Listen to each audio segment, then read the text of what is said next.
Hai Sobat Properti, ketemu lagi kita di dunia investasi properti. Topik kita kali ini adalah ESBI. Waduh, apa tuh ESBI ya? Sebelum kita lebih lanjut, saya akan perkenalkan diri saya. Nama saya Erik Hermanto. Saya praktisi di dunia investasi properti. Dan saya juga menjadi dosen di salah satu sekolah properti ternama di Indonesia.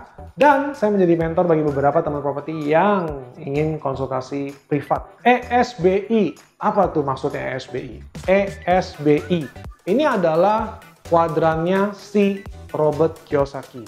Ya. E stands for employee, S stands for self-employed. Ini ada di kuadran kiri.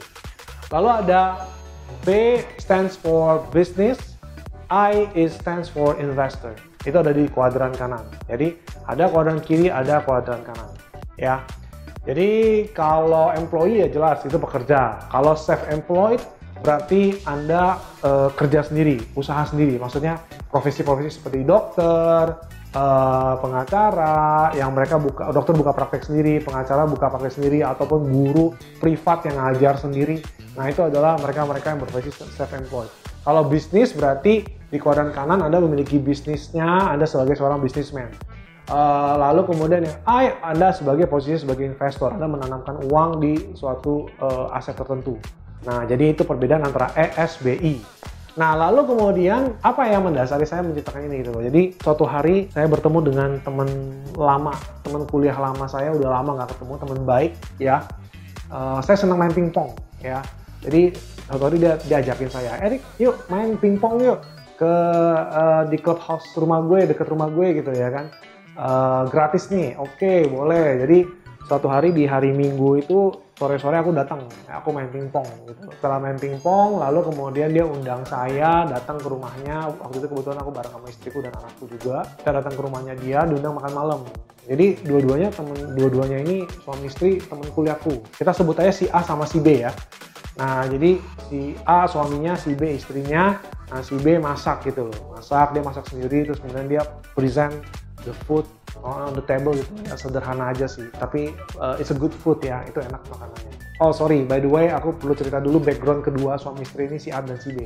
Si A dan si B ini dua-duanya adalah lulusan IPK-nya di atas 3,5 dan mereka dua-duanya lulusan S2 ya. Kedua, mereka orang-orang pinter dan mereka ini adalah profesional muda ya, yang termasuk top profesional, top management di company-nya mereka masing-masing.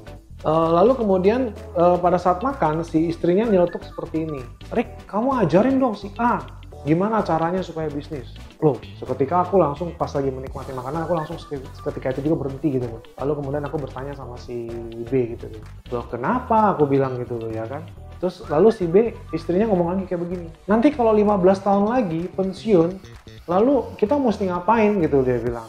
Kalau nggak bisa bangun bisnis mau ngapain kayak gitu loh, dia bilang seperti itu. Oh oke. Lalu kemudian aku mulai mikir gitu loh, artinya kalau kita lihat dari kuadrannya Kiyosaki ini, artinya si istrinya itu mendesak si suaminya ini untuk pindah kuadran ke kanan gitu loh. Lalu kemudian aku mulai mikir, ini tidak mungkin si temanku si A ini bisa pindah ke kanan, karena aku tahu karakter dia itu lurus, jujur, terus dia perfeksionis, terus rapi banget, orangnya rapi banget. Jadi kalau kamu lihat main ke kamarnya itu rapi banget, semua letaknya semua buku, rapi banget. Lalu kemudian si A ini dia juga terdiam pada saat itu gitu loh.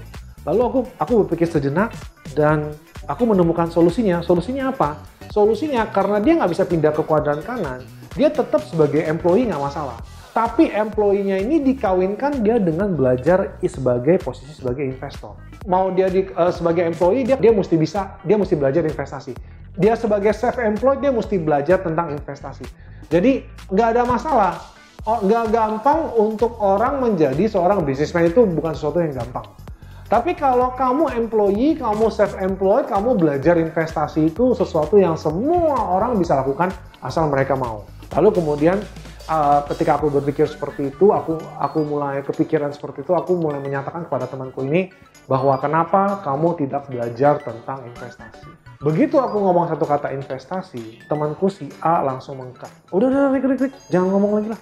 Dia bilang. Lalu kemudian aku mulai berpikir bahwa oke, Ini temenku yang sudah S2, IPK-nya di atas 3,5, ngomong investasi aja dia nggak ngerti, nggak mau denger, ya kan? Wah, aku pikir berarti masih banyak rakyat Indonesia yang belum paham tentang investasi. Padahal, dalam benak saya, investasi itu adalah satu-satunya jalan, atau bukan satu-satunya jalan, salah satu jalan untuk Anda bisa mengerti akan literasi keuangan. Keuangan Anda, financial IQ-nya itu akan lebih bagus lagi. Sehingga Anda bisa lebih paham tentang uang dan Anda bisa bebas dari masalah financial issue. Dan dengan Anda lebih paham tentang investasi, niscaya Anda juga pasti akan mendapatkan rumah pertama Anda gitu. Itu yang aku pikirkan. Demikian sharing saya hari ini. Semoga bisa menginspirasi Bapak dan Ibu sekalian. Dan saya berharap teman saya si A itu bisa suatu hari belajar investasi, dan saya senang sekali ingin berbagi dengan beliau. Doakan saja ya Bapak Ibu. Ingat untuk subscribe dan like video saya supaya Anda tetap bisa mengikuti lanjutannya. Saya Erik Hermanto, selamat berinvestasi properti secara cerdas.